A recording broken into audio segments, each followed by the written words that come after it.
que Jesus visita um lugar onde havia, como está descrevendo, muitos doentes, que tinham uma expectativa de águas que saravam, de águas que curavam.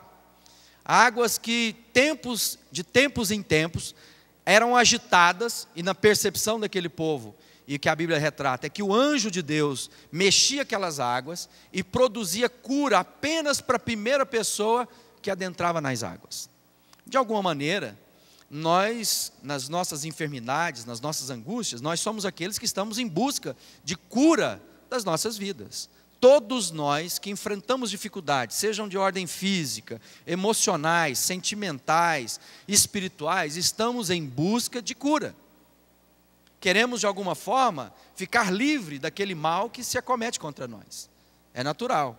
Com isso, nós progredimos na ciência, nós progredimos, nos estudos, de maneira que possamos encontrar cada vez mais acalento e cura para a alma. O grande desafio é que muitas das nossas enfermidades não têm sido curadas. Pelo contrário, nós temos visto, às vezes, uma doença, uma enfermidade coletiva que se abate a cada vez mais forte na vida da nossa sociedade. Uma sociedade que se torna cada vez mais egoísta, mas que também já estava previsto. A Bíblia já diz que com o passar dos anos, as pessoas se tornariam amantes de si mesmos, seriam cada vez mais egoístas, voltadas para si mesmos, na sua própria realidade, porque o amor vem se esfriando, e isso se torna cada vez mais presente. A gente vê isso. Quantas vezes a gente vê documentário, ou recentemente você está vendo durante a semana, mães atirando seus filhos, colocando na beira do caminho, colocando dentro de sacola, abandonando em banheiros de rodoviária. Por quê? Porque há toda uma pressão emocional, não é só culpa daquela mãe. Há um desespero envolvido nisso. Não é fácil para uma mãe abandonar a sua própria cria, mas o fato é que há uma enfermidade coletiva, muitas vezes provocada até por o nosso inimigo maior, o inimigo das nossas almas, aquele que vem matar, roubar e destruir, que todo o tempo está trabalhando para fazer o quê? Matar, roubar e destruir.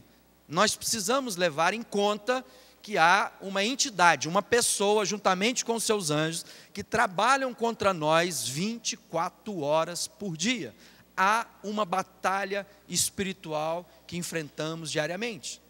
Aquele homem que estava paralítico diz que há 38 anos, juntamente com outros enfermos de toda sorte de enfermidade, tinha uma expectativa de ser a bola da vez quando aquilo se movesse, quando aquelas águas se mexessem. E, portanto, ficavam ali próximos, aguardando o momento. Mas você imagina como era tenso. Você já viu fila para gente que quer pegar a liquidação de final de ano das lojas? Gente acotovelando, empurrando, largando menino, empurrando para lá, brigando, cada um pega a mercadoria, puxa de um lado. E é tudo burrice. Se você for na internet pesquisar, você vai achar os preços às vezes mais baratos que aqueles que todo mundo está dando cotovelado um no outro lá. É mais marketing do que preço. Imagina agora se tivesse ali todo mundo saber que a fonte vai se mover e quem caísse primeiro estava curado, estava livre. Você imagina quanto era tenso. Não era aquela coisa assim, os doentes quietinhos, todo mundo ali convivendo, não, amado. Era todo mundo na expectativa de quê? O pezinho já estava lá assim, a água mexia, alguém tinha de cair. Quem caísse primeiro estava curado. Aquele homem, por 38 anos, aguardava a vez dele, e ele não havia conseguido entrar nas águas. Quem quer ser curado na sua vida sempre? Em Deus. E quantas vezes nós estamos na expectativa que essas águas se movam da nossa vida? Quando nós estamos esperando que algo externo venha produzir cura em nós, e aquele homem estava ali. Essa é a condição do homem, da humanidade. É uma condição de estarmos, muitas vezes, à beira do lugar da cura. Muita gente frequenta a igreja há muito tempo. E por que muitas vezes o seu casamento continua uma droga? Por que muitas vezes são esses altos e baixos? Tem encontra a pessoa, tem hora, está na mil maravilhas. Aí você encontra o humor, está lá embaixo, que as pessoas carrancuda, bicuda, trombuda. Você não sabe o que acontece, porque ontem estava lá louvando, Deus é muito bom, aí de repente o humor muda. Por que não há cura genuína e verdadeira na vida das pessoas? Porque as pessoas muitas vezes estão se achegando no lugar, esperando as águas se moverem, e ainda não viram aquele que pode curá-los.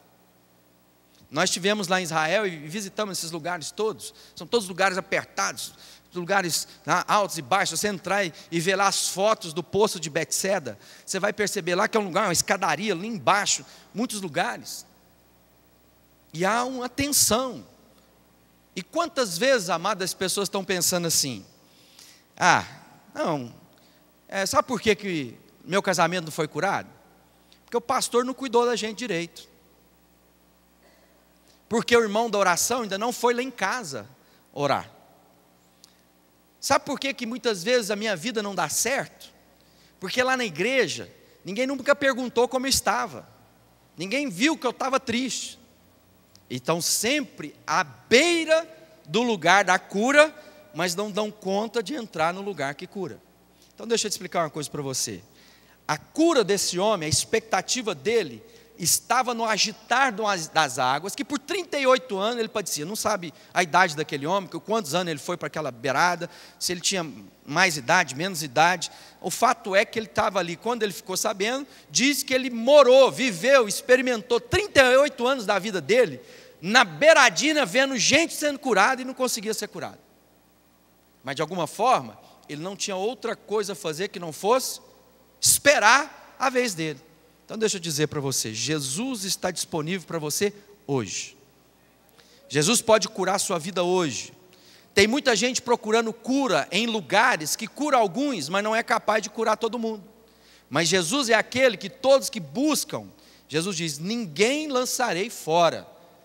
Eu sou o pão que vai alimentar a sua vida, que vai trazer razão no seu viver eternamente. Mas não adianta eu ter Jesus passando ao largo da minha vida, não adianta eu perceber Cristo de longe.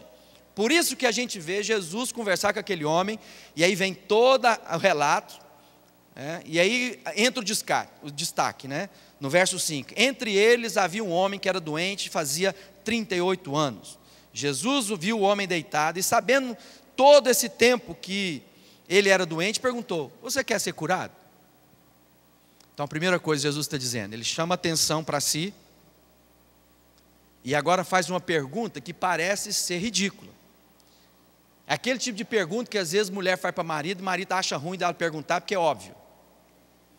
Então, mas Jesus quer ouvir a verbalização da boca daquele homem. Jesus está perguntando: você quer ser curado? Para alguém que está esperando há 38 anos do lado do poço, vivendo naquela condição, ele queria ou não queria ser curado, amado?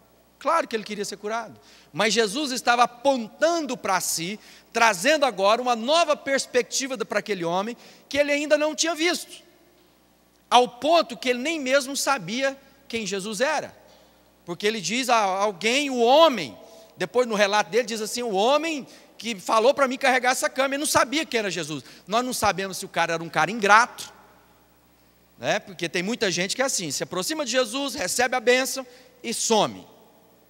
Depois não sabe nem foi quem curou.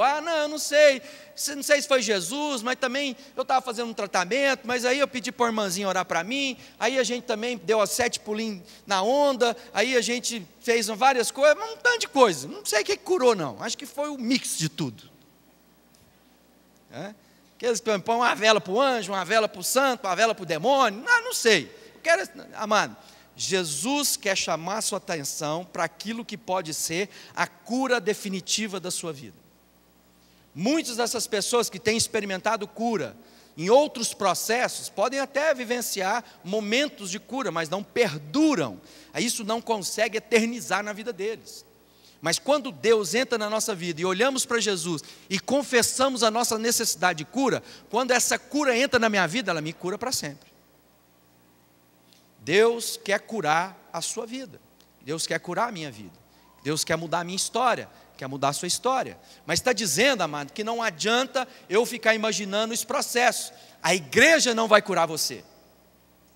Se você vir aqui apenas imaginando que é esse ambiente que vai te curar, no sentido pleno, lógico que as nossas relações, quando Cristo me usa para te usar, através da sua vida, usa você para curar a minha vida, nossa relação em Cristo produz cura, mas é Cristo quem nos cura, não a instituição, não o processo das tantas semanas, não a oração de tantos dias, é Cristo. Essas coisas são usadas apenas para nos trazer atenção àquele que nos cura. Quem é que cura? Jesus Cristo de Nazaré, o Filho do Deus vivo. E quando Jesus olha para aquele homem e pergunta: você quer ser curado? Porque às vezes a nossa cura, amado, está diretamente ligada a posturas, atitudes em nós que precisam ser mudadas, precisam ser abandonadas. Alguns projetos humanos que precisam ser renegados. Mas muitas vezes eu não quero ser curado porque eu sei que vou ter que abandonar práticas na minha vida que eu gosto muito. Se é que você entende do que eu estou dizendo. Há coisas na sua vida que vão ser curadas se você deixar outras na sua história. Às vezes seu casamento não é curado porque você tem sempre um plano B. Você está sempre fazendo a conta como seria se não tivesse mais. E portanto você vive sempre na condição de que em algum momento você vai ter que tirar da manga a carta do plano B, que você vai elaborando e construindo junto com o seu casamento. Então deixa eu dizer, só tem uma maneira de seu casamento dar certo. Se ele for o único plano na sua vida, como a sua mulher, sua esposa, seu marido. Não há outro fator e outra possibilidade naquilo que é a vontade de Deus para nós. Deus odeia o divórcio. Ponto. Nós podemos falhar, errar, pisar na bola? Podemos. Deus pode depois lidar com isso? Claro que pode.